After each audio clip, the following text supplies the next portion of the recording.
In today's news, Ripple's Chief Technology Officer, David Schwartz, made an announcement that has sent shockwaves throughout the crypto community. The XRP lawsuit is in the endgame, the final judgment is just around the corner, and amidst this legal battle, we can see here from XRP Drops, David Schwartz testifies in the SEC versus Ripple case that Satoshi Nakamoto, the original creator of Bitcoin, probably held an enormous amount of XRP back in 2017. This is a massive bombshell. Somehow, this went completely under the radar. And note as well how David Schwartz used the word enormous as opposed to a lot or a huge amount of XRP, describing Satoshi Nakamoto, which is very important to note. Now, there's been a lot of speculation that David Schwartz or other founding members of XRP like Arthur Britto is in fact Satoshi Nakamoto themselves. Of course, there is no hard proof of that fact, but to me, it seems pretty evident that David Schwartz is or was close to Satoshi Nakamoto. For David Schwartz to testify, meaning he is under oath in the court testify that Satoshi Nakamoto held an enormous amount of XRP is mind-blowing and further fanning the flames that XRP is going to take over. Because if Bitcoin was meant to be the original created by Satoshi, and if Satoshi is now praising and holding an enormous amount of XRP, evidently he must know something that we don't. Maybe that XRP's use case and its price was pre-planned from the very beginning, and who knows, maybe the lawsuit was all part of that plan to allow Ripple to expand across the globe easier and faster without the restrictions of them being an American company, because seemingly the United States abandoned them. In fact, speaking of the lawsuit, we can see from this video here from former SEC Division Chief Christina Littman, who stated last month that the SEC might not appeal the Ripple case. Take a listen. And then their argument that disgorgement isn't warranted because, in fact, nobody lost any money on these particular purchases of XRP. Following, whenever that ruling happens, probably this summer, it's expected that both sides will cross appeal for the items that they lost. And so everybody will once again still be talking about Ripple at our next conference because it will be at the Second Circuit. Maybe we'll have a decision by then, but we'll still be talking about it. Thanks, Mike. I'll say on the Ripple appeal point, I'll be curious to see whether the parties appeal there. I think there's some speculation that because Judge Rakoff in the Terra opinion explicitly disagreed with Judge Torres's logic from the Ripple opinion, and then Coinbase doesn't really address the Ripple opinion as much, but almost, pretty explicitly adopts the Terra logic. I think there's some speculation that the SEC might just let the Ripple opinion stay there as a district court opinion and not risk, elevating it to a circuit level where they could potentially elicit bad law when they have otherwise favorable rulings in the aftermath of the Ripple litigation. So it'll be interesting to watch after the remedies phase concludes whether either party opts to appeal that. This would be huge news, of course, for crypto and of course also for XRP, because this case has been drawn out for far too long now, long enough, and the SEC is evidently fighting a losing battle. So once the final judgment comes in, should the SEC lose, which in my opinion is very, very likely, they pretty much lost already, and should they decide not to appeal the decision, firstly, they wouldn't be wasting any more of the taxpayers' money, which is big news. Secondly, they would finally be greenlighting US institutional adoption of XRP, and this would also give XRP official legal regulatory clarity, the first crypto ever in existence to achieve that feat.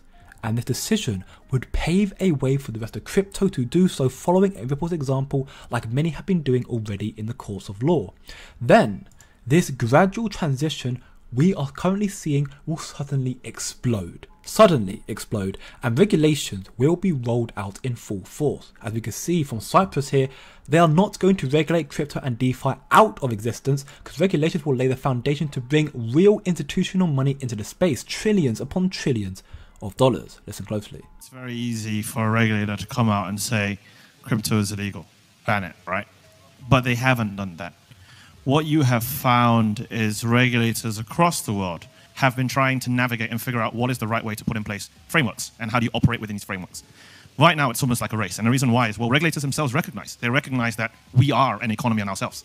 we bring with us everything from jobs, GDP growth, and because of that, the regulator wants to put in place that right framework. 2 years ago, Singapore and Asia was probably ahead of the curve. Hong Kong's caught up. Japan recently are looking at changing their regulations. Korea also has something currently with regards to the retail markets as well. And I think as institutional players ourselves, where we become, and it's very different from traditional finance, where within crypto, unfortunately, or fortunately, actually, how you look at it, trading shops like ours, market makers, we are integral, and it is up to us to set the gold standard, be it regulatory and compliance and the right way of doing business.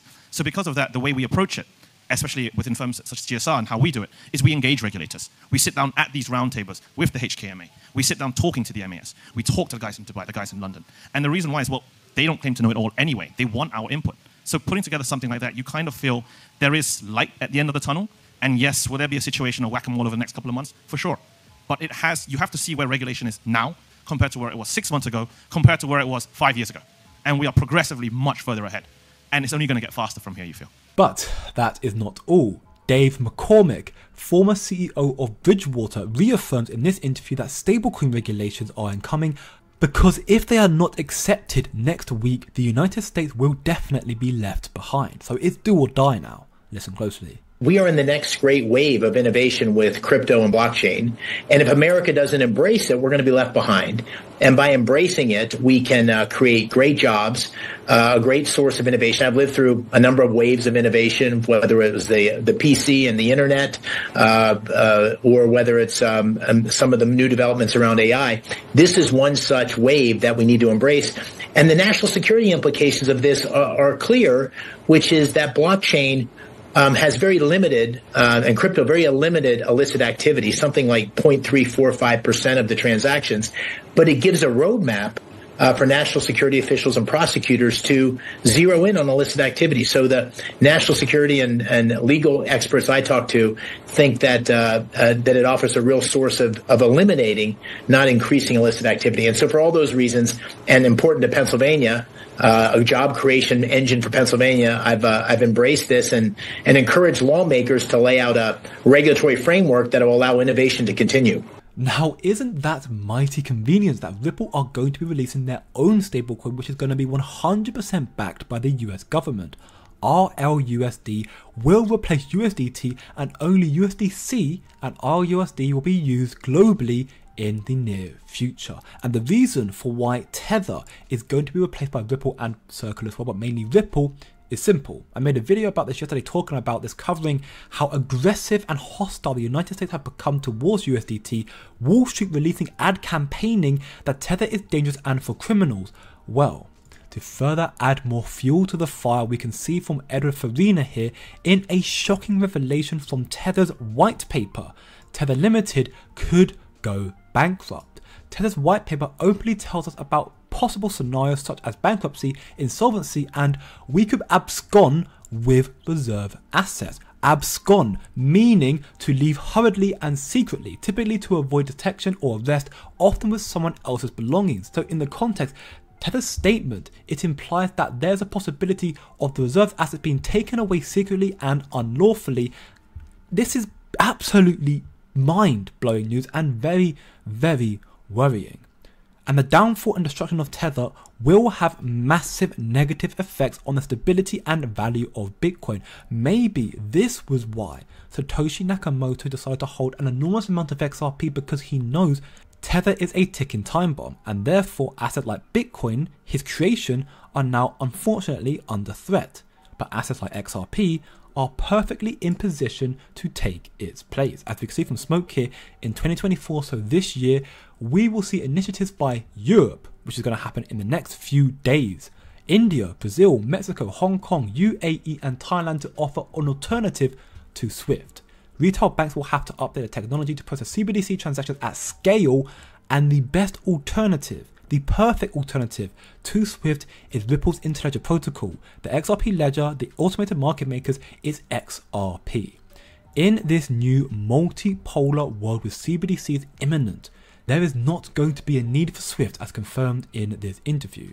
Pay close attention. So if you're a small nation and you're trying to trade with another small nation, you need to go through US dollar because it's the high, most liquid trade pair to reduce your cost of trade, your FX trade, right? Okay, so but now we're moving to a new world of digital currencies. Okay, what does that give you? When we digitize something, right? But when we digitize information 20 years ago with the internet, what did we do? Before, information was locked in a library or an offline computer. And if you actually had to get at it, you would have to physically go, drive to the library to get access to the information. The digitization made it so that everybody in their laptops could get access to information around the world. So basically, it removed borders, okay, across geographies, across institutions, and also because of the digitization, the cost of delivering that went to zero, okay? So that means apply that to money now, okay? I can get to access to global liquidity, right? And I can get access to siloed amounts of liquidity, which is now in this institution, the IMF over here, retail people over here, JP Morgan over here, and I can pool all that global liquidity, right? So now the technology allows me to reduce the cost of the FX using technology, not because you just have a big pool in the US dollar case, okay? So I think, one, technology can solve what I believe to be the primary problem with regard to a new digital currency, which is liquidity. Okay, and the second point is, before you have to, you're using US dollar as the reference trade pair, right? I go from small local currency to US dollar to small local currency. But now the technology allows these two small member nations to directly bilaterally settle in their local currencies with liquidity provided from this global pool that from the technology. Does not need a reserve currency in between. Okay, so this is why I mean the notion of a, say, global reserve currency itself could be outdated, because the technology allows you to have any two trade pairs with high liquidity in the future to bilaterally settle.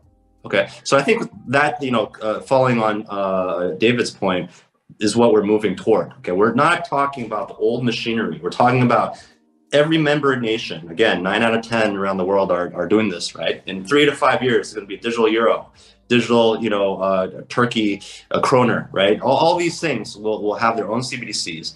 They're already doing experiments to be able to clear and settle these things and provide liquidity.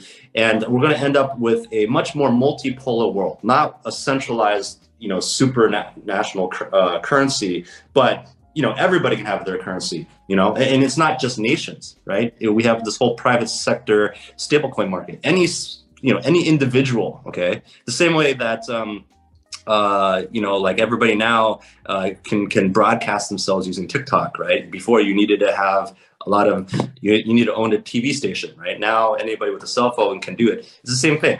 The democratization of these tools will allow anybody to create their own regional stablecoin network. I have 5 friends. I want to create a local stablecoin of my coin just to play around in my own little pool. Doesn't matter, okay? And all of this will feed into global liquidity using modern DeFi techniques and stuff like that. So we're going to end up in a world where there isn't a need for a centralized system like SWIFT anymore. Yeah. So just like the internet was for information, removing borders to allow information to flow more smoothly, digital assets like XRP, will do the same, removing the borders to the global financial system, allow money to move more smoothly. Satoshi Nakamoto is going to reach a whole new level of wealth, as XRP right now is heavily undervalued and is destined to be worth thousands of dollars. That's why you can't look short term, so think long term, and I'll see you in the next one.